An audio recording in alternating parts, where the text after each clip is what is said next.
नमस्कार and welcome to curiously education. You watching current affairs analysis. मैं हूं Prashant Mawani. Let me quickly give you a brief about what we have on our table today. सबसे पहले हम बात करने वाले हैं एक आतंकवादी हमले के बारे में। एंड आई एम श्योर आपने इसको न्यूज़ में देखा होगा। पहलगाम में एक टेरर अटैक हुआ है। तो भारत को क्या करना चाहिए? भारत को एक मुंह तोड़ जवाब देने की जरूरत है। एंड आई एम श्योर हमारा देश भारत जो है वो एक मुंह तोड़ जवाब देगा भी। इसके साथ जुड़ी हुई कुछ इंटरेस्टिंग चीजों को आज हम समझने वाले हैं। सेकंड जो हमारा टॉपिक है, this one is about judicial review. इसका इंपॉर्टेंस क्या है when it comes to balance of power. India और यूएसए के बीच में एक ट्रेड एग्रीमेंट होने के चांसेस हैं, राइट? Trade agreement. और ये वाला टॉपिक जो है ये इकोनॉमी के साथ जुड़ा हुआ एक विषय है, तो बहुत सारी इकोनॉमी के साथ जुड़ी हुई चीजों को हम समझेंगे। फोर्थ जो टॉपिक है ये भी इकोनॉमी के साथ जुड़ा हुआ है। दिस वन इज अबाउट विकसित भारत का जो हमारा सपना है 2047 तक इसको हमें अचीव करना है। होपफुली हम इसको अचीव करेंगे, लेकिन विकसित भारत के सपने के साथ जुड़े हुए हैं बहुत सारे चैलेंजेस। क्या है ये चैलेंजेस, इसको समझना भी बहुत इंपॉर्टेंट है। और एक नया टॉपिक है, शायद आपने कभी इसके बारे में ना सुना हो। यहाँ पर हम थोड़े मैप्स का भी इस्तेमाल करने वाले हैं। Northern sea root. तो क्या है ये नॉर्दर्न सी रूट? भारत जो है वो कैसे इसका मैक्सिमम फायदा उठा सकता है? ये सारे 5 टॉपिक्स को आज हम समझने वाले हैं। Let's start with the first topic. Analyse the implications of the Pahalgam terror attack on India's security strategy and its efforts to promote tourism in Kashmir। आप जानते हैं ना कि कश्मीर के कितने सारे चैलेंजेस को हम हैंडल कर रहे हैं एज ए कंट्री। टेररिज्म को, कश्मीर को डिस्टर्ब करने के लिए पाकिस्तान ने एक जो कहते हैं कि कट इंडिया विथ 1000 कट्स कीजिए इंडिया को, लेट द इंडिया ब्लीड, ऐसा एक है। बेसिकली इसको कहते हैं प्रॉक्सी वॉर, जो एक डायरेक्ट युद्ध होता है।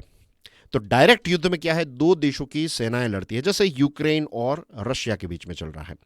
लेकिन प्रॉक्सी वॉर में क्या है, you are not going officially at war with India, लेकिन आप टेररिज्म और ये सारी चीजों का इस्तेमाल कर रहे हैं, डर्टी टेक्निक्स का इस्तेमाल करते हुए हमेशा भारत को बिजी रखना चाहते हैं।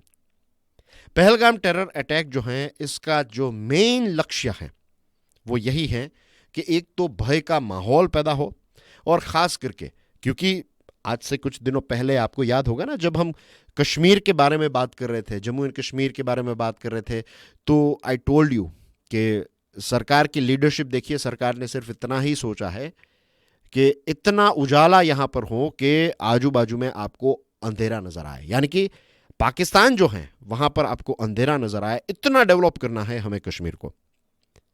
तो एक तो भय का माहौल पैदा करने के लिए इस चीज को यूज किया गया, ये टेरर अटैक किया गया है। दूसरा जो इसका लक्ष्य है वो ये है कि जो लॉन्ग टर्म हमारी स्ट्रेटेजी है कि कश्मीर एक डेवलप्ड रीजन के तौर पर हम देखना चाहते हैं, हमारा पूरा देश देखना चाहता है। तो यहां पर कश्मीर की जो टूरिज्म इंडस्ट्री है उसको डायरेक्टली अंडरमाइन, यानी कि उसको प्रभावित करने की यह कोशिश की है, क्योंकि टूरिज्म सीजन जो है, टूरिस्ट सीजन की अभी जस्ट शुरुआत हुई है। तो जब आप इस प्रकार के अटैक कंडक्ट करोगे तो ऑफ कोर्स जो समर टाइम में बहुत सारे लोग कश्मीर घूमने के लिए जाएंगे, अभी एग्जाम्स खत्म होगी बच्चों की, राइट? तो पेरेंट्स के साथ वो घूमने के लिए, तो ये सारे प्लान्स जो हैं वो चौपट हो जाएंगे। तो इससे लोकल्स जो हैं वो तो डेफिनेटली प्रभावित होंगे, तो उनकी तरक्की जो है वो भी रुकेगी, और इसी के साथ साथ जो विजिटर्स हैं इनको भी डायरेक्टली इनडायरेक्टली अफेक्ट करने की। तो पूरा देश जो है उसको यहां पर अटैक किया है कश्मीर में, लेकिन इनडायरेक्ट अटैक जो है वो पूरे देश पर किया है। फिर इनका टाइमिंग देखिए, हमारे प्राइम मिनिस्टर मोदी साहब जो हैं वो सऊदी अरेबिया की विजिट के लिए गए थे, तुरंत ही उनको वापस लौट जाना पड़ा। सऊदी अरेबिया, आप जानते हैं कि इस्लामिक देशों की अगर हम बात करें तो उसमें जो टॉप प्लेयर्स हैं उसमें से एक है सऊदी अरेबिया। तो सऊदी अरेबिया की विजिट पर प्राइम मिनिस्टर गए। दूसरी तरफ देखिए, यूएसए के जो वाइस प्रेसिडेंट हैं जेडी वेंस, तो वो भारत की यात्रा में है। और कुछ दिनों पहले ही पाकिस्तान के जो आर्मी के चीफ हैं उन्होंने एक बहुत ही कश्मीर को लेकर एक एग्रेसिव स्टेटमेंट जो है वो दिया था। कहीं ना कहीं that can be A trigger, ऐसा हो सकता है। तो टाइमिंग जो है उसका जो को इंसिडेंस है वो भी काफ़ी ज़्यादा एक हिंट देता है। ये अटैक जो है ये सिविलियंस को टारगेट किया है यहाँ पर, और it's going to be very difficult कि इसकी थरो इन्वेस्टिगेशन तो होगी ही ऑफ कोर्स, लेकिन प्रूव करना डिफिकल्ट होगा, क्योंकि अब टेररिस्ट जो है वो क्या कर रहे हैं, दे आर टेररिस्ट ऑर्गेनाइजेशंस जो हैं और उनके जो आका लीडर्स हैं, दे आर डूइंग जो बिजनेस प्रोसेस आउटसोर्सिंग है वैसे ही टेरर प्रोसेस आउटसोर्सिंग अब इस्तेमाल कर रहे हैं कि टेररिस्ट अटैक करवाना है। पहले ऐसा था कि कसाब और इन सारे लोगों को आपको भेजना पड़ेगा, अब ऐसा नहीं है। अब हमारे देश के ही कुछ ऐसे लोगों को, टेररिस्ट माइंडसेट वाले लोगों को, स्लीपर सेल्स जो हैं उनका इस्तेमाल किया जाता है और बहुत ही बेसिक वेपनरी का इस्तेमाल यहाँ पर किया गया है। तो डायरेक्ट पाकिस्तान के साथ लिंक जोड़ने में सालों लग जाएंगे, लेकिन आई एम श्योर हमारी सिक्योरिटी जो फोर्सेस हैं they will do their best. And जो हंटर डाउन है उसका भी मीन्स हंटर डाउन तो होंगे ही, कितने सारे लोगों को अभी गिरफ्तार भी कर लिया होगा। बैकग्राउंड में ये सारी चीजें जो है वो 100% स्टार्ट हो गई है, आप समझ लीजिए। लेकिन टेररिस्ट जो है वहां पर यहां पर वो क्या कर रहे हैं, they are using very simple tactics, बहुत ही सिंपल तरीके से मैक्सिमम डैमेज जो है वो क्रिएट करे। सोचिए आप, हमारे प्राइम मिनिस्टर साहब सऊदी की विजिट पर गए थे, उनको वापस आ जाना पड़ा। और वेकेशन जो है हमारे देश के अलग अलग कोनों से लोग जो है वो जम्मू एंड कश्मीर वेकेशन के लिए जाते हैं, तो वो भी प्रभावित हुए हैं। पूरे इनडायरेक्टली पूरे देश को यहां पर टारगेट किया है। I was reading A news article, हमारे एक नेवी के ऑफिसर जो है वो हनीमून पर वहां पर गए थे, उनकी भी हत्या कर दी इन लोगों ने। The tactic of identifying victims bye religion, उनको नाम पूछते हैं कि भाई क्या नाम है, अगर तू इस कम्युनिटी से है, लेट्स से कि अगर मुसलमान है तो छोड़ देंगे और दूसरी कम्युनिटी के हैं तो मार देंगे। What they are trying to achieve here, pay attention here. ये लोग जो हैं इस प्रकार की टेक्टिक का पहले भी इस्तेमाल कर चुके हैं, ये टेररिस्ट्स। और यहां पर इनका एजेंडा जो है वो ये है कि कम्युनल टेंशंस क्रिएट हो, हिंदू मुसलमान वाला टॉपिक जो है वो हॉट बर्निंग टॉपिक हो जाए। तो हमें कुछ भी करके we have to keep this thing in mind कि अगर ऐसी कम्युनल टेंशंस क्रिएट होंगे तो यहां पर जीत जो है वो टेररिस्ट की होगी। ये जानबूझकर ये सारी चीजें करें। धर्म का इस्तेमाल कैसे गलत तरीके से किया जा सकता है ये इनको बहुत अच्छी तरीके से आता है। तो we have to avoid this religion टिंज्ड।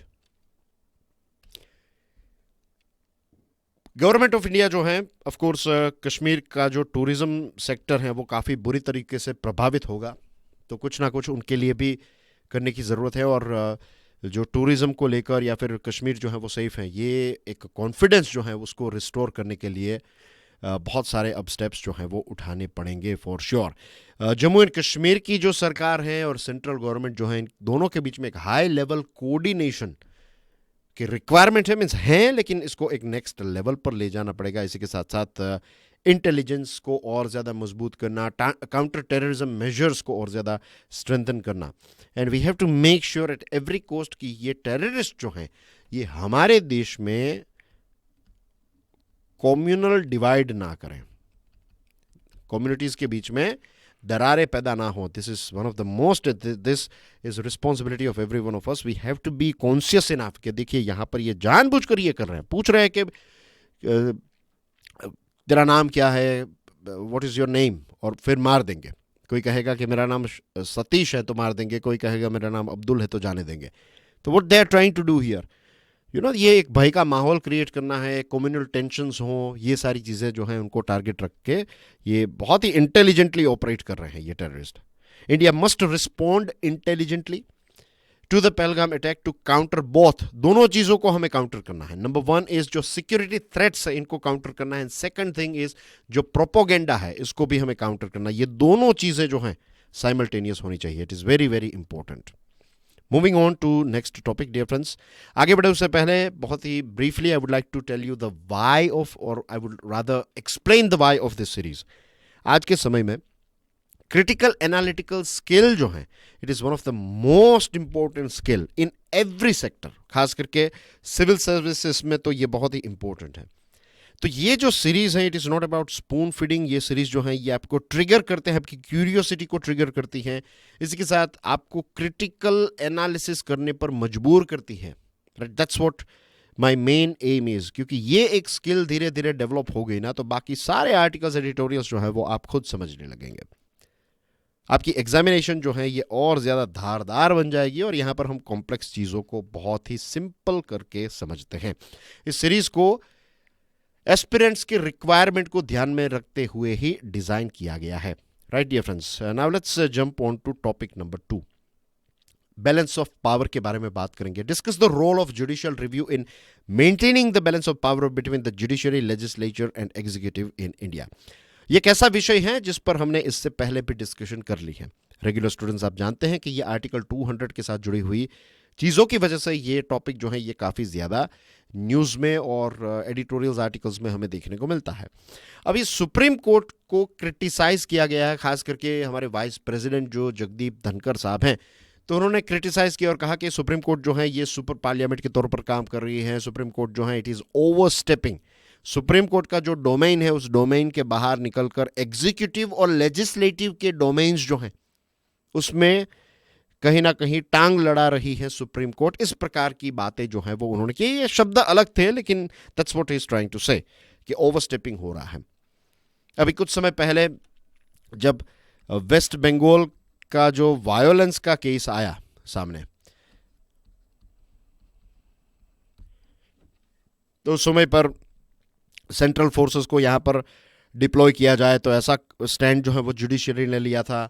फिर जो ऑनलाइन ऑब्सेनिटी है, इस चीज़ को लेकर भी जो जुडिशरी है उसने स्टैंड लिया था।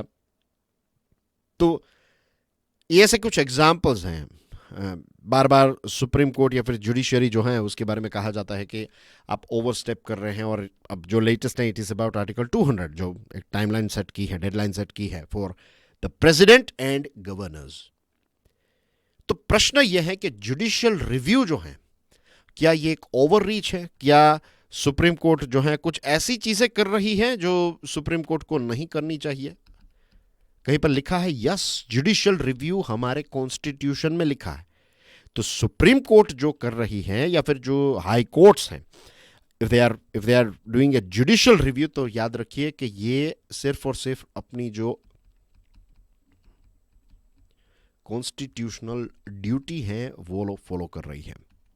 और हमारे देश में आप देखिए, हमारा जो कॉन्स्टिट्यूशन है, तो कॉन्स्टिट्यूशन का आप आर्टिकल 13 देख लीजिए, आप आर्टिकल 32 देख लीजिए, आप आर्टिकल 226 जो है हाई कोर्ट के साथ जुड़ा हुआ है, this one is about supreme court. तो आर्टिकल 13, 32, 226 को जब आप पढ़ेंगे देन यू विल फाइंड कि ये तीनों आर्टिकल्स जो हैं ये जुडिशियरी को एम्पावर करते हैं। जुडिशियरी को कॉन्स्टिट्यूशन पावर देता है, कोई सुप्रीम कोर्ट के जज जो है वो पावर नहीं देते हैं। हमारे कॉन्स्टिट्यूशन में ये क्लैरिफाई किया गया 13, 32 एंड 226 में कि कहीं पर भी अगर कोई अनकॉन्स्टिट्यूशनल लॉज बनाए जाते हैं तो इनको हटा देने की ताकत, स्ट्राइक डाउन करने की ताकत कॉन्स्टिट्यूशन देता है। और इसी के साथ साथ जो राइट्स हैं, जो अधिकार हैं, इनको एनफोर्स करवाने की ताकत जो है वो भी कॉन्स्टिट्यूशन देता है। तो सुप्रीम कोर्ट जब जुडिशियल रिव्यू करती है तो it is doing a good thing. दूसरी चीज, जुडिशियल इंडिपेंडेंस जो है it is very very important for the rule of law. अगर जुडिशियरी ही गवर्नमेंट या फिर एग्जीक्यूटिव्स के नीचे रहेगी तो फिर देश में आप भूल जाइए न्याय मिलेगा आपको, सारी चीजें, रूल ऑफ लॉ ही चला जाएगा। तो इनफैक्ट जब जुडिशियरी का इंडिपेंडेंस है तो जो गवर्नेंस है उसकी भी रक्षा होती है फ्रॉम पॉपुलिस्ट प्रेशर। कई बार क्या होता है, देखिए, I am not saying about any particular सरकार, मोदी सरकार की बात नहीं हो रही है, हिंदुत्व की बात नहीं हो रही है, यहां पर इन जनरल पूरी दुनिया में आपको देखने को मिलेगा कि जब एक सरकार के पास मेजोरिटी होती है तो मेजोरिटी में कैसे आई, जब उस देश की मेजोरिटी ने वोट दिया, मेजोरिटी इन द सेंस कि ज्यादातर लोगों ने, I am not talking about Hindu majority और थिंग्स, राइट। ये क्लैरिफाई इसलिए करना पड़ता है ताकि कोई गलत मैसेज ना चला जाए। क्या होता है कि हम वही सुनते हैं जो हम सुनना चाहते हैं। This is the most, communication में लोग कहते हैं कि how to speak, how to communicate, कैसे अच्छा करें, ये वो। आई वुड से कि हाउ टू स्पीक से भी अच्छा है, या मीन्स उससे भी जो इंपॉर्टेंट चीज़ है it is how to listen. भगवान ने एक जुबान दी है लेकिन दो कान दिए हमें। तो हाउ टू लिसन जो है ये तो ना तो हमें स्कूल में सिखाया जाता है, ना तो कॉलेज में सिखाया जाता है, ना तो घर में सिखाया जाता है। बोलने के बारे में सब कहेंगे कि मेरा बेटा बोलने लगा, लेकिन मेरा बेटा सुनने लगा ऐसा कभी ट्रेनिंग नहीं होती। तो it is taken for granted and that's why कई बार जो है वो एक्सप्लेन इसलिए करना पड़ता है। एनीवेज, इसी के साथ साथ आपको लिसनिंग के बारे में भी यहाँ पर थोड़ी बहुत चीज़ें जो है वो पता चल गई, इज़न्ट इट राइट। तो जुडिशियल इंडिपेंडेंस जो है ये इंपॉर्टेंट इसलिए भी बन जाता है क्योंकि किसी भी देश में जो मेजॉरिटी पॉपुलेशन है उसकी जो विचारधारा है या फिर वो जो चाहते हैं उस प्रकार के डिसीजंस गवर्नमेंट ना ले। गवर्नमेंट को कॉन्स्टिट्यूशन क्या कहता है उस हिसाब से चीज़ें में चलना चाहिए। और कई बार डेमोक्रेसीज में, कई बार स्टेबल जो जहां पर गवर्नेंस होता है वहां पर आपको थोड़े बहुत कंस्ट्रक्टिव फ्रिक्शंस देखने को मिलेंगे। ये हर जगह पर होगा, राइट। खास करके डेवलप्ड देशों में तो होता है ये कि सरकार और जुडिशियर के बीच में कुछ चीज़ों को लेकर फ्रिक्शन, लेकिन वो फिर ऐसा नहीं कि तू नेक्स्ट टाइम आ फिर देखता हूँ, ऐसा एटीट्यूड नहीं होता है। कई बार अगर जुडिशियरी ने कोई गलती की या फिर उनसे कोई भूल हो गई, क्योंकि at the end of the day वहां पर भी इंसान ही बैठते हैं, तो फिर सरकार सुधार लेती है और सरकार से कोई गलती हुई तो फिर सुप्रीम कोर्ट याद दिला देती है कि भाई ये करना चाहिए था, etcetera. So judicial independence is very very important for ensuring the rule of law and it protects governance from populist pressure। और अभी जो इल्जाम लग रहा है ना सुप्रीम कोर्ट पे, सुप्रीम कोर्ट ने गवर्नर और प्रेसिडेंट पर टाइमलाइंस लगा दी हैं कि आपको इतने टाइम के अंदर ये कर लेना चाहिए, एक्सेट्रा। तो इस मीन्स क्या ये गलत हुआ है? ये गलत इसलिए नहीं हुआ है, और इसका जो स्ट्रॉन्ग पॉइंट है, अगर एग्जामिनेशन मेंस एग्जामिनेशन में आपको आंसर देना पड़े या फिर इंटरव्यू में आपको इसका जवाब देना पड़े, तो याद रखिए कि यहां पर सुप्रीम कोर्ट ने सिर्फ और सिर्फ जो किया है दैट इज कि जो लेजिस्लेटिव अथॉरिटी है उसको रीस्टोर किया है। लेजिस्लेटिव अथॉरिटी को रिस्टोर किया है। क्या है कि जो एक गवर्नर्स हैं या फिर प्रेसिडेंट जो हैं, क्या ये इलेक्टेड है? नहीं, हमारे देश में तो ये अनइलेक्टेड है। लेकिन हमारे जो सीएम्स हैं, चलो सीएम की पोस्ट नहीं, टेक्निकली स्पीकिंग आप समझ गए ना, सीएम का मतलब मैं बता रहा हूं एमएलएज जो हैं हमारे, तो ये एमएलएज जो हैं ये तो इलेक्टेड हैं, हम उनको वोट देते हैं, हमारी मर्जी से कोई व्यक्ति जो है वो एमएलए बनता है। तो पावर किसके पास होने चाहिए? लोगों के प्रतिनिधि के पास पावर होने चाहिए, हमारे रिप्रेजेंटेटिव के पास पावर होने चाहिए। तो ऐसी सिचुएशन हो गई थी कि हमारे सीएम्स और जो काउंसिल ऑफ मिनिस्टर्स हैं वो ऐसा ही बैठे थे और एक गवर्नर जो अनइलेक्टेड है वो डांस करवा रहे थे इनको। तो ये चीज जो है वो बंद करवा दी है, ये रिस्टोर कर दिया सुप्रीम कोर्ट ने इस डिसीजन से कि भाई जो पावर है ना ये तो इलेक्टेड रिप्रेजेंटेटिव्स के पास ही रहेंगे। तो यहां पर सुप्रीम कोर्ट ने जो स्टैंड लिया है, this is a good stand when you see from constitution's point of view. The judiciary safeguards democracy by upholding the constitution and checking arbitrary power. हमारे कॉन्स्टिट्यूशन को अपहोल्ड करने का काम जो है वो जुडिशियरी ने बार बार किया है। फंडामेंटल राइट्स की रक्षा करना, राइट, और अनकॉन्स्टिट्यूशनल एक्शंस अगर किसी दूसरी ब्रांचेस के द्वारा ली जाती हैं तब हम किसके पास जाते हैं? जुडिशियरी के पास ही तो जाते हैं। तो जितना जुडिशियल इंडिपेंडेंस होगा, जितनी जुडिशियरी और ज्यादा इंडिपेंडेंट होगी, उतनी ही हमारी डेमोक्रेसी जो है वो इंडिपेंडेंट होगी। इसी के साथ साथ चेक्स एंड बैलेंस जो है वो भी इंपॉर्टेंट ही है। आई होप ये चीजें आपको बहुत ही गहराई से अब समझ में आ रही होगी, क्योंकि हमने स्क्रैच से शुरुआत की थी इस विषय की और धीरे धीरे करके इसकी गहराई में हम पहुंच गए हैं। Moving on to next topic, India USA trade के बारे में बात करते हैं।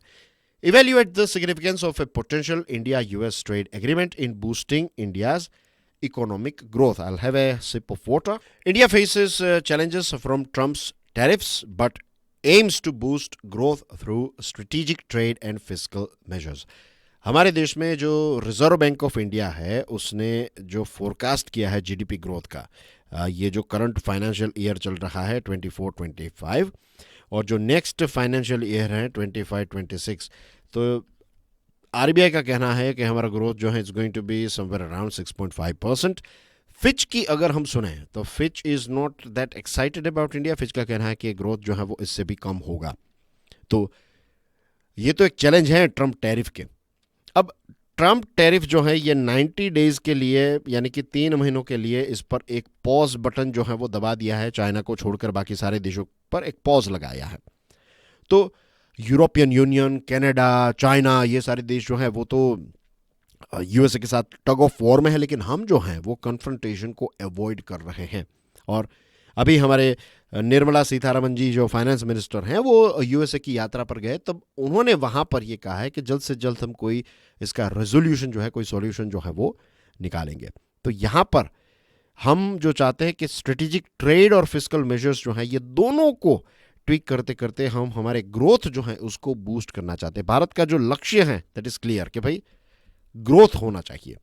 अब हमारे देश में ग्रोथ का नंबर 1 अगर कोई रीजन है तो that is private consumption. Private consumption का मतलब ये होता है कि मैं और आप जब शैम्पू खरीदते हैं, कार खरीदते हैं, कार में पेट्रोल डलवाते हैं, जो भी चीज़ें, right, this is called private. Individual families और इंडिविजुअल लोग जब चीज़ों को कंज्यूम करते हैं, किसी ने एक थम्स अप की बोतल पी, तो किसी ने एक शर्ट खरीदा, बूट खरीदे, जो भी अलग अलग प्रोडक्ट्स और सर्विसेज, अपने मोबाइल रिचार्ज करवाया, there are so many things, right. ये सारी चीज़ें जब हम खरीदते हैं या फिर कंज्यूम करते हैं तो that is called private consumption. समझ में आ गया ना अब ये मतलब क्या होता है प्राइवेट कंजम्पशन का। तो हमारे देश में जो मेन इंजन है इकोनॉमी का दैट इज प्राइवेट कंजम्पशन, और इसी प्राइवेट कंजम्पशन की वजह से कहा जाता है कि भारत की मार्केट जो है ये हमें चाहिए। भारत की मार्केट बहुत बड़ी है। ये चीज़ें जब आप सुनते हैं ना, बड़े बड़े इकोनॉमिस्ट बात करते हैं India's market is very big, तो ये इसी प्राइवेट कंजम्पशन की वजह से ये प्राइवेट मार्केट, ये जो मार्केट है ये बड़ी है, क्योंकि पॉपुलेशन इतनी है, तो इतनी पॉपुलेशन का पेट है तो उनको भूख लगेगी, उनको कपड़े चाहिए, ये वो एक्सेट्रा। समझ रहे हैं? ये बहुत ही basic, economy is very very easy. हम हर रोज इसको जीते हैं, लेकिन बस हमें थोड़े ऐसे सिंपल एग्जांपल्स मिल जाए तो ये सब्जेक्ट इससे इजी कोई सब्जेक्ट ही नहीं है, क्योंकि हम बचपन से ये चीज़ करते आए हैं। जब हम पैदा हुए थे उससे पहले और पैदा होने के मीन्स, फॉर एग्जाम्पल अभी मेरा एक बहुत ही चाइल्डहुड फ्रेंड जो है, ही बिकेम ए डैड, तो I was talking about him, means I was having a word with him, right. मैं बात कर रहा था और मजाक कर रहा था कि भाई अब तो डायपर लेकर घूमेगा, तो ही टोल्ड मी कि ऑलरेडी खरीद लिए हैं सारी चीज़ें। तो बच्चा पैदा नहीं हुआ उससे पहले सारी चीज़ें जो है उसका कंज्यूमर जो है, कस्टमर इज पेरेंट्स, लेकिन कंज्यूमर कौन है? That is the new born baby boy. समझ रहे हैं? तो तब से जब पैदा होता है उससे पहले और उसके बाद सारी चीज़ें जो हैं वो हम कंज्यूम करते ही हैं। तो ये है प्राइवेट कंजम्पशन। तो हमारे देश में इसको मेन इंजन इसलिए कहा जाता है क्योंकि अगर आप जीडीपी में जो कंट्रीब्यूशन है प्राइवेट कंजम्पशन का, तो 2022-23 में इसका कंट्रीब्यूशन कितना था पता है? 58%। कितना? 58%। 2023-24 में अगर आप देखेंगे then you will find it was 55.6%। अभी इस साल को अगर आप देखेंगे तो ये इससे भी ड्रॉप हुआ है, राइट। ये 58% था, फिर ये कम हुआ, इससे भी कम हो रहा है। दैट मीन्स कि प्राइवेट कंजम्पशन जब ड्रॉप होता है तो इंजन जो है ये स्लो डाउन हो जाता है। तो इंजन को एक स्पीड देने के लिए हम क्या करते हैं? थोड़ा एक्सेलरेट करते हैं ना। वही चीज़ जो है वो बजट में की गई। बजट में जो टैक्स ब्रेक दिया गया ना, 12 लाख रुपए तक कोई टैक्स नहीं, ये क्या था? ये टैक्स ब्रेक इसलिए दिया गया क्योंकि सरकार ने देखा कि भाई ये इंजन तो स्लो डाउन हो रहा है, प्राइवेट कंजम्पशन जो है वो कम हो रहा है, लोग कम शैम्पू और ये सारी चीज़ें खरीद रहे हैं। तो सरकार ने यहाँ पर टैक्स ब्रेक जो दिया है, तो इस टैक्स ब्रेक से सरकार ने कितने रुपए जो हैं वो जाने दिए इन द सेंस कि सरकार को इतना रेवेन्यू नहीं मिलेगा। That is 1 lakh crore rupees, 1 lakh crore. तो सरकार ऐसा क्यों करती है? सरकार इसलिए करती है क्योंकि जब ये पैसे जो हैं आप टैक्स नहीं पे करेंगे, means if you don't have to pay tax as per the law, तो आपके जो भी साल के 50,000, 1 लाख जो भी पैसे बचेंगे, तो वो बचेंगे तो people will spend. This is how we work. हमारे पास जब जेब में पैसे होते हैं, इस प्रकार से बचते हैं, तो हम खर्च करते ही है, कुछ ना कुछ खरीदेंगे। भले ही आप चले गोल्ड खरीदे, लास्ट में गोल्ड खरीदे, दैट विल ऑल्सो हेल्प। तो ये चीज़ जो है वो सरकार ने की है, प्राइवेट कंजम्पशन को बूस्ट करने की कोशिश की है। अब इंडिया और यूएसए के बीच में जो एक पोटेंशियल ट्रेड डील होगी, तो इससे एक तो मीन्स अभी सीतारमन जी ने ये कहा है कि अभी ऑटम तक आने आने मीन्स ये फर्स्ट ट्रेंच जो है ये डील का,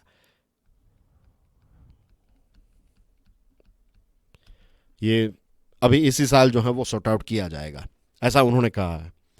तो ये जो potential India US trade deal जो है, इससे ऐसा होगा कि ये एक अनुमान लगाया जा सकता है कि इससे यही चीज़ होगी कि भारत जो है ये फॉरेन इन्वेस्टर्स के लिए थोड़ा अट्रैक्टिव बन जाएगा, क्योंकि यूएसए के साथ एक ट्रेड डील होगी, और इसी के साथ साथ इन्वेस्टमेंट के लिए एक अट्रैक्टिव डेस्टिनेशन बनेगा, तो बहुत सारी जॉब्स जनरेट होगी। तो ये एक कोशिश जो है वो की जा रही है। और जेडी वांस जो है वो भारत की विजिट पर है, तो ये भी एक स्ट्रॉन्ग सिग्नल है कि यूएसए और इंडिया जो है वो एक दूसरे के साथ मिलकर काम करना चाहते हैं। इसी के साथ ऑयल की प्राइसेस जो हैं, जिसके बारे में हमने डिस्कशन की थी, तो not going into the details, लेकिन ऑयल की प्राइसेस भी फेवरेबल रहने वाली हैं। 55 से $65 की रेंज में ऑयल रह सकता है। मॉनसून के बारे में हमने देखा था, मॉनसून देखिए रीजनल वेरिएशंस रहेंगे, लेकिन overall monsoon is going to be good. Rural demand increase होगी, कंजम्पशन बढ़ेगा, याद आ रहा है ना सारी चीज़ें, अच्छी मॉनसून जब होती है तो ये कुछ चीज़ें जो हैं, ये फैक्टर्स जो हैं वो ध्यान में रखे जा रहे हैं। और प्राइवेट कंजम्पशन को रिवाइव करने के लिए you have to target middle class, जिसके बारे में अभी हमने बात की, राइट। तो ये जियोपॉलिटिकल स्टेबिलिटी और एनर्जी प्राइसेस जो हैं वो सही रही तो भारत के ग्रोथ के चांसेस जो हैं वो अच्छे नज़र आते हैं। Moving on to next topic, this one is also about economy, साथ मीन्स इसको कंटिन्यूएशन में ही रखते हैं। Analyse the challenges India faces in achieving its goal of becoming a developed country by 2047, focusing on the required growth rates and regional disparities. Bharat का लक्ष्य क्या है आप जानते हैं, 2047 तक हम एक विकसित देश यानी कि डेवलप्ड कंट्री बनना चाहते हैं। इसके लिए what we have to do is, देखिए डेवलप्ड देश की कोई ऐसी ऑफिशियल डेफिनेशन नहीं है, लेकिन वर्ल्ड बैंक का यह कहना है कि एक हाई इनकम कंट्री जो है, जिसकी पर कैपिटा इनकम जो है ये $14,000 जितनी है, अगर राइट $14,000, ये अगर हम देखें 2024-25 का आंकड़ा तो यही है, लेकिन 2047 तक इट विल बी 18,414। तो जिस देश की आज पर कैपिटा इनकम अगर $14,000 है तो वो एक हाई इनकम देश में आता है, तो that is called a developed देश। एक बहुत ही बेसिक डेफिनेशन है, ये प्योरली क्वांटिटी के साथ जुड़ी हुई है, क्वालिटी के साथ जुड़ी हुई नहीं है। लेकिन यही एक्सपेक्ट किया जा रहा है कि जो अगर देश के पास इतने पर कैपिटा इनकम इतनी होगी तो उस देश में बहुत सारी फैसिलिटीज अवेलेबल होगी। बट एनीवेज, यहाँ पर क्वांटिटी और क्वालिटी की डिबेट में हम नहीं पढ़ रहे हैं या फिर उसकी डिस्कशन में नहीं जा रहे हैं, we are being bit technical here. तो 2047 तक हमारी पर कैपिटा इनकम जो है इट शुड बी 18,414। ये आंकड़ा हमें अचीव करना है। क्या ये आंकड़ा अचीव करना इजी है? The answer is no. इसके लिए आप समझ लीजिए जो नॉमिनल जीडीपी का ग्रोथ है, it will be, we have to have somewhere around 11.41% annually, इतना ग्रोथ। और रियल ग्रोथ जो है it should be somewhere around 7.41%। तो ये टारगेट अचीव करना। और आज अगर हम देखें आज का जो हमारा आंकड़ा है पर कैपिटा का, तो इट्स समवेयर अराउंड 2,380 या 90 के आसपास होगा पर कैपिटा। तो it's going to be very very challenging, right. ऊपर से इन्फ्लेशन को ध्यान में रखना है, एक्सचेंज रेट डेप्रिशिएशन जो है वो आपको ध्यान में रखना है। तो चीज़ें जो हैं they are not going to be that easy. बहुत सारे चैलेंजेस जो हैं वो भारत को फेस करने पड़ेंगे। और इसमें जो एक दूसरा चैलेंज, जो एक सबसे बड़ा चैलेंज जो नज़र आता है, दैट इज़ कि एक तो आप समझ लीजिए कि हमारे देश में अलग अलग राज्यों की अलग अलग स्ट्रेंथ और वीकनेसेस हैं, राइट। तो एक आप रीजनल डिस्पैरिटीज़ को देखें तो हमारे देश के 6 राज्य ऐसे हैं जो हमारी जीडीपी का 52% जितना कंट्रीब्यूशन देते हैं, और बाकी के सारे राज्य जो हैं वो बाकी का 48 राज्य और यूनियन टेरिटरीज आ गए। देखिए 6 राज्य 52% और बाकी के सारे जो हैं वो 48% प्रोवाइड करते हैं जीडीपी का। तो एक बहुत ही डिस्पैरिटी बहुत ज़्यादा है। गोवा जो है, तो इसकी गोवा की पर कैपिटा इनकम जो है ये बिहार से अगर आप देखेंगे तो बिहार से 10 टाइम्स ज़्यादा है, 10 टाइम्स ज़्यादा है। और कुछ ऐसे राज्य हैं, राइट, जिनको 9% से ग्रो करना पड़ेगा, तो कुछ ऐसे राज्य हैं जैसे बिहार, यूपी, तो इनको 15%, 17% से ग्रो करना पड़ेगा। तो बहुत सारे राज्य जो हैं वो 2047 तक ये टारगेट अचीव नहीं कर पाएंगे। सिक्किम, तेलंगाना, कर्नाटका, ये कुछ ऐसे राज्य हैं जो समवेयर अराउंड 2038 से 45 के बीच में चीज़ों को अचीव कर लेंगे। और बिहार, झारखंड, मेघालय जैसे कुछ ऐसे राज्य हैं जो 2068 तक, जब अभी जिस प्रकार से चीज़ें चल रही है वही चीज़ें चलती रही तो 68-70 तक ये डेवलप की कैटेगरी में शायद आएंगे। तो दूसरे राज्य एक अलग लेवल पर चले जाएंगे उस समय पर। तो रफली स्पीकिंग आपको समझा रहा हूँ, ये सारी चीज़ें याद नहीं रखनी, आप समझ लीजिए सिर्फ ऐसे कि हमारे 16 राज्य और यूनियन टेरिटरीज जो हैं ये 2047 का टारगेट जो है वो मिस कर देंगे। ओडिशा जो है ये 48-49 में अचीव करेगा, राजस्थान 51-52 में, पंजाब जो है इट विल अचीव इन 53-54। तो विकसित भारत हमें बनाना है, और आई एम नॉट सेइंग कि ये अनअचीवेबल है, अचीवेबल है ये, लेकिन इसके लिए हर एक व्यक्ति को और हर एक राज्य को अपना बेस्ट देना पड़ेगा। लेबर इंटेंसिव सेक्टर में ज़्यादा जॉब्स जनरेट करनी पड़ेगी, हेल्थ जो है इस पर अभी से काम करना पड़ेगा, हम बीमार कम हो, इन चीज़ों को फोकस करना पड़ेगा। तो कचरा कम करना है, थूकना यहाँ वहाँ बंद करना है, बहुत सारी चीज़ें ध्यान में रखनी है, राइट। एजुकेशन है, then you have to focus on new technologies, जब आएगी तो कितना डिस्ट्रप्शन होगा, इन्वेस्टमेंट, बहुत सारी चीज़ें जो हैं उसको आपको, हमें, मैंने से आपको, आई मीन टू से हमें ये सारी चीज़ें। और हाँ, most important is social justice. How can we forget sustainability, ये सारी चीज़ों को ध्यान में रखते हुए और सारी चीज़ों को साथ में लेते हुए चलना है। तो कलेक्टिव एक्शन जो है दिस इज रिक्वायर्ड। तो चैलेंजेस अब पता चल गया ना कि ये सारे चैलेंजेस जो हैं वो हमें फेस करने पड़ेंगे, right. Let's move on to the last topic of the day, analyse the geopolitical and economic significance of the northern sea route, that is NSR, for India in the context of global trade disruptions. Unfortunately, जो Arctic ice है ये melt हो रहा है, और इसका जो rate है पर डेकेड का रेट, that is 12.2% पर डेकेड। तो 10 सालों में 12% जितना जो है ये आइस मेल्ट हो रहा है आर्टिक का, and this is a matter of concern. लेकिन ये जो आइस अभी तक मेल्ट हुआ है, तो इसकी वजह से नए ग्लोबल ट्रेड रूट्स जो हैं वो ओपन हुए, और उसमें एक है नॉर्दर्न सी रूट।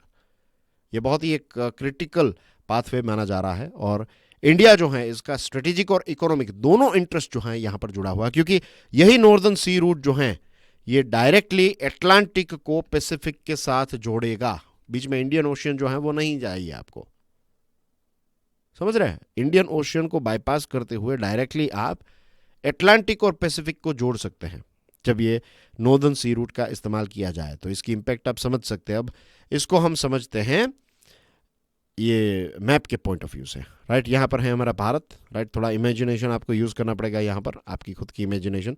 तो ये जो पुराना रूट है, यहाँ से आप स्टार्ट करेंगे और यहाँ पर जाएंगे, राइट। तो it will B somewhere around 20,000 kilometre की ये जर्नी है। आपको यहाँ से मलाका स्ट्रेट भी होना पड़ेगा, सुएज कैनाल, ये सारी चीज़ें जो हैं वो क्रॉस करनी पड़ेगी। लेकिन ये जो नया रूट है नॉर्दर्न सी रूट, तो ये 13,000 किलोमीटर का है।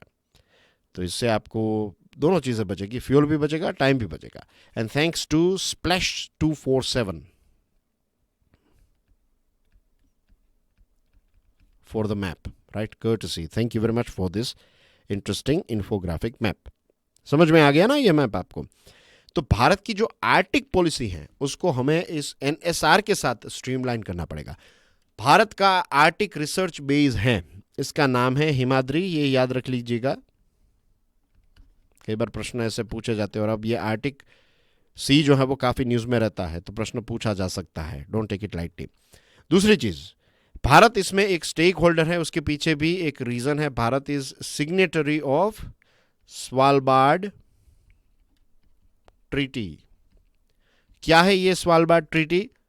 गूगल कर लीजिए और थोड़ा समझ लीजिए, थोड़ी खुद मेहनत कीजिए। तो भारत ने इस ट्रीटी को साइन किया है ये, और हम जो हैं ये आर्टिक रिसर्च बेस हमारा है हिमाद्री, और भारत की 2022 की एक आर्टिक पॉलिसी है, उसमें गोल्स जो हैं वो क्लियरली बताए हैं, अब हमें इनको इम्प्लीमेंट करने की ज़रूरत है। और अभी कुछ दिनों पहले ही हम बात कर रहे थे ना शिप बिल्डिंग के बारे में, यूएसए कैसे पोर्ट फीस लगा रहा है थिंग्स। तो मेरीटाइम डेवलपमेंट फंड भारत ने लॉन्च किया, कि आपको पता है मेरीटाइम डेवलपमेंट फंड, और इस फंड के लिए भारत ने 3 बिलियन रुपीस जो है वो रखे, sorry not rupees, $3 billion, $3 billion. तो भारत शिप बिल्डिंग में भी काफ़ी ज़्यादा इन्वेस्ट करने वाला है। देर आए दुरुस्त आए, लेकिन जैसे मैंने आपको बताया था ना कि we need to invest in new technology, EV ships and things like that, और जो भी नई टेक्नोलॉजी हो सकती है we have to invest in that, ताकि हम इसमें एक नया लेवल पर नया कंपटीशन क्रिएट कर सकें। आइस ब्रेकिंग फ्लीट्स हैं, स्ट्रक्चरल अपग्रेड्स करने पड़ेंगे। तो आर्टिक जो हैं इसमें हमें जो आर्टिक केपेबल इंफ्रास्ट्रक्चर है वो बनाना पड़ेगा, और जो भी अलग अलग मल्टीलेटरल डायलॉग्स है, फॉर एग्जांपल अगर हम बात करें तो अभी मई महीने में ही एक आर्टिक सर्कल इंडिया फोरम होने वाली है। ये भारत में, हमारे देश में होने वाली है। तो इसमें भारत जो है वो एडवांस डिस्कशन कर सकता है। तो ऐसे मल्टीलेटरल डायलॉग्स में भारत अपने आप को ऐड कर सकता है। यहाँ पर Russia plays a very important role. Russia वैसे भी भारत का एक बहुत ही अच्छा की पार्टनर रहा है, लेकिन रशिया की नज़दीकी जो चाइना के साथ बढ़ रही है, तो ये थोड़ा हमारे लिए चिंता का विषय है। रशिया के पास आर्टिक में ऑपरेट करने की एक्सपर्टीज़ है, एक्सपीरियंस है, इसका भारत को फ़ायदा हो सकता है। लेकिन चाइना का इश्यू है, क्योंकि चाइना ने अपना जो BRI प्रोजेक्ट है उसमें एक पोलार सिल्क रोड लॉन्च किया है। ये देखिए, ये है पोलार सिल्क रोड चाइना का। तो यहाँ से स्टार्ट होते हुए बेरिंग स्ट्रेट्स में से होते हुए यहाँ पर पहुँच, यूरोप तक पहुँच जाएगा। It's same like northern sea route जो है, तो वैसे ही चाइना यहाँ पर हेविली इन्वेस्ट कर रहा है। चाइना का खुद का ये नॉर्दर्न सी रूट है। तो रशिया की तरफ अगर हम बहुत झुकते हैं तो फिर यूएसए को वो लगेगा। तो यहाँ पर यूएसए और रशिया दोनों के साथ एक फाइन बैलेंस रखकर हमें चलना पड़ेगा। हम यूएसए को भी नहीं छोड़ सकते और रशिया को भी नहीं छोड़ सकते, but we can exercise our own strategic autonomy. Japan और साउथ कोरिया जैसे देश हैं जो चाइना के डोमिनेंस को लेकर थोड़े चिंतित हैं, तो उनके साथ हम कोलैबोरेट करके आगे बढ़ सकते हैं। और ये जो आर्टिक इकोसिस्टम है ना, it is very very fragile. यहाँ पर रेकलेस एक्सप्लॉयटेशन नहीं करना है, एनवायरमेंटल स्टेबिलिटी को साथ में रेखकर चलना है। तो ये कुछ ऐसे कॉमर्शियल गोल्स और जो क्लाइमेट गोल्स हैं, दोनों को बैलेंस रखते हुए भारत इसमें आगे बढ़ सकता है। आगे चलकर मुझे लगता है कि ये NSR जो है, it's going to be very very prominent in future. So that's basically everything in today's discussion. Thank you very much for your love and support. God bless you all. Jai Hind.